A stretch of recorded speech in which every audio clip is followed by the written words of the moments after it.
भारत सरकार के केंद्रीय कृषि एवं किसान कल्याण मंत्री माननीय श्री नरेंद्र सिंह तोमर जी को उनके अभिभाषण के लिए आमंत्रित करता हूं। आदरणीय मंत्री महोदय।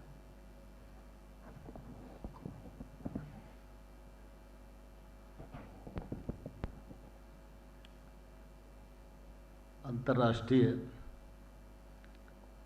चावल कांग्रेस के इस द्वितीय कार्यक्रम में हम सब के मध्य विराजमान हमारे भारतवर्ष की महामहिम राष्ट्रपति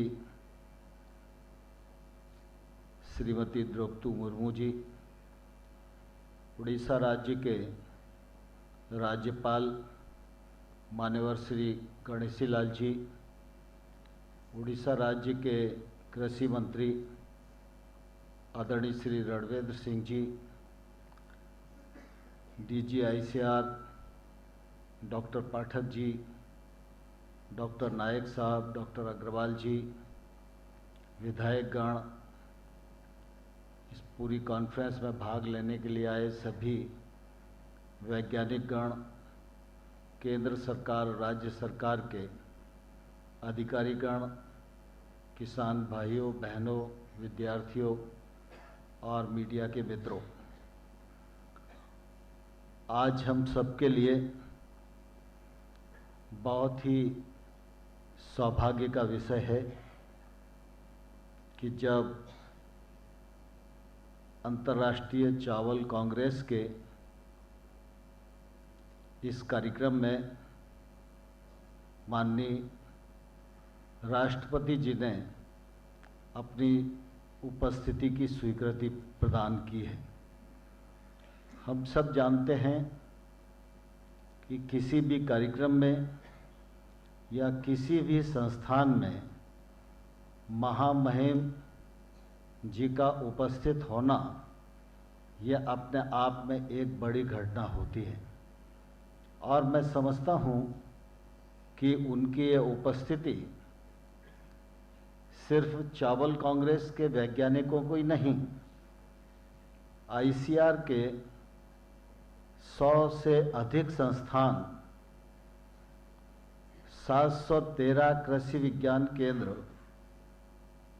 3 केंद्रीय विश्वविद्यालय, 74 से अधिक राज्य के कृषि विश्वविद्यालय और उससे जुड़े अनेक कृषि वैज्ञानिक और लाखों की तादाद में जो किसान हैं, उन सब को प्रोत्साहित करेगी, उन सब का उत्साहवर्धन करेगी।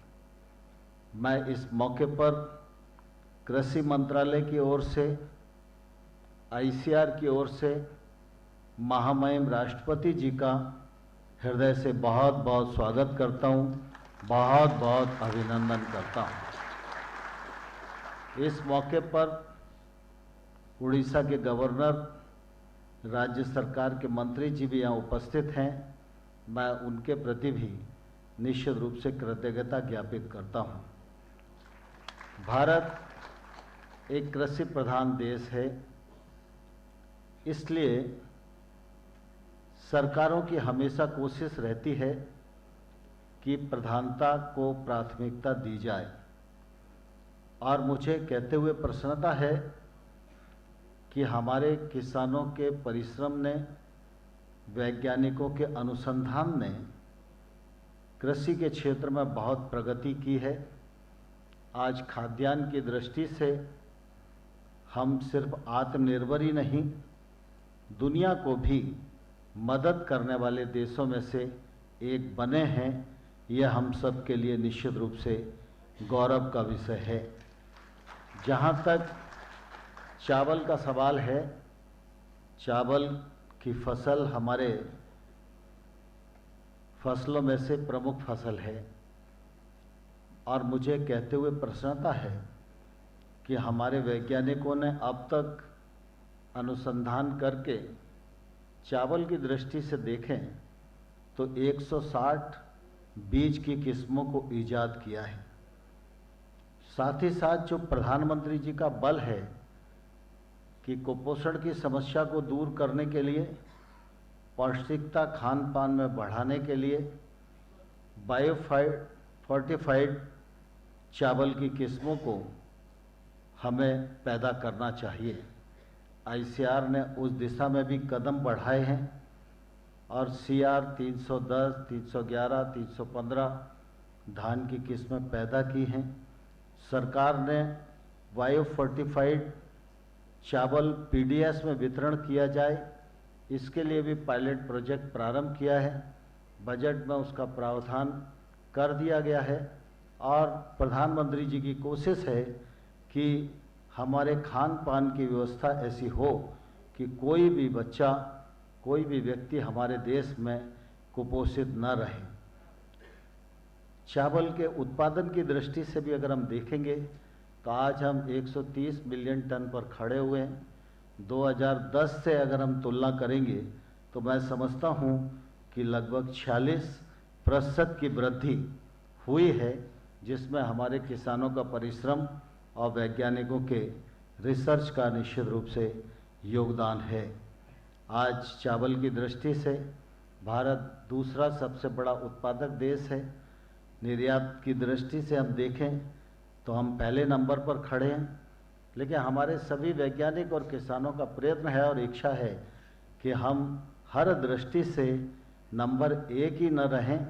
दुनिया की जो आवश्यकता है उस खाद्यान्न की आवश्यकता को पूर्ण करने की दिशा में हमारे कदम निरंतर बढ़ते रहें। कृषि का क्षेत्र निरंतरता का क्षेत्र है, उतार चढ़ाव का क्षेत्र है, प्राकृतिक परिस्थितियों पर निर्भर करने वाला क्षेत्र है। इसलिए अनेक प्रकार की चुनौतियां कृषि के क्षेत्र के समक्ष आती ही रहती हैं।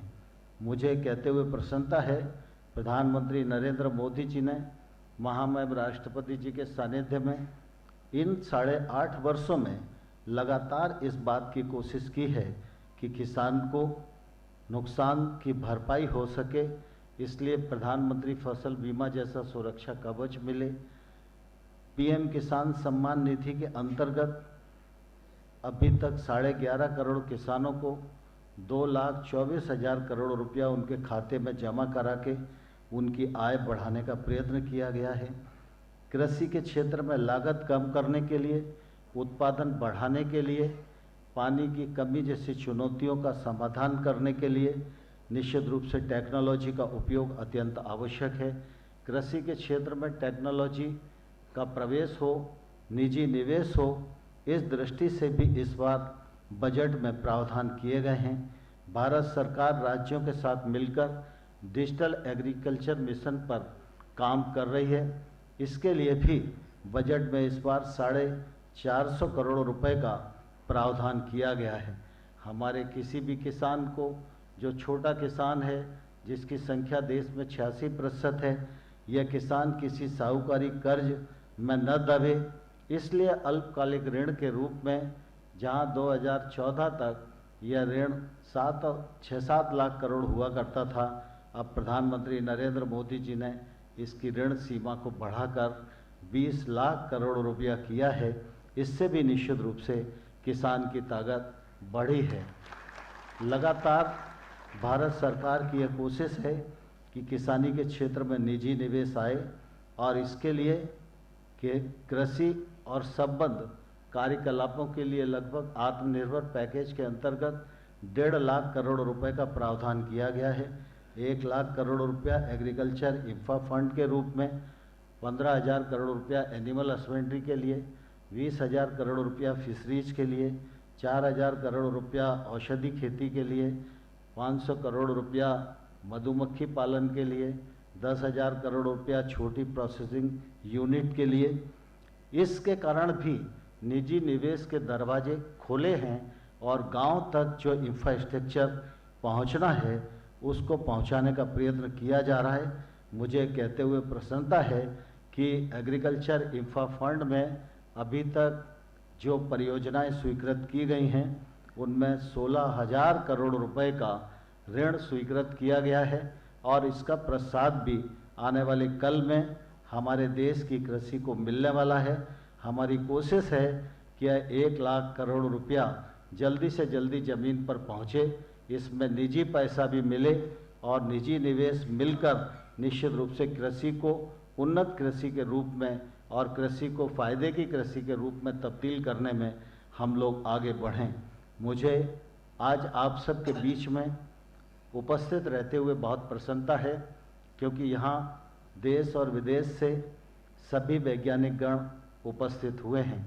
महामहिम राष्ट्रपति जी का सानिध्य, उनकी उपस्थिति हमको उत्प्रेरित करने वाली है और मुझे पूरा विश्वास है कि इस कॉन्फ्रेंस में अनेक विचार विमर्श होंगे, आने वाले कल का रोड मैप बनेगा और जो निष्कर्ष आएंगे वो उद्देश्य की पूर्ति में सहायक होंगे। मैं इस कॉन्फ्रेंस की सफलता के लिए अपनी ओर से बहुत शुभकामनाएं देता हूं और पुनः एक बार आप सब की ओर से, मंत्रालय की ओर से महामहिम राष्ट्रपति जी का हृदय से बहुत बहुत स्वागत है, बहुत बहुत अभिनंदन है। जय हिंद, धन्यवाद।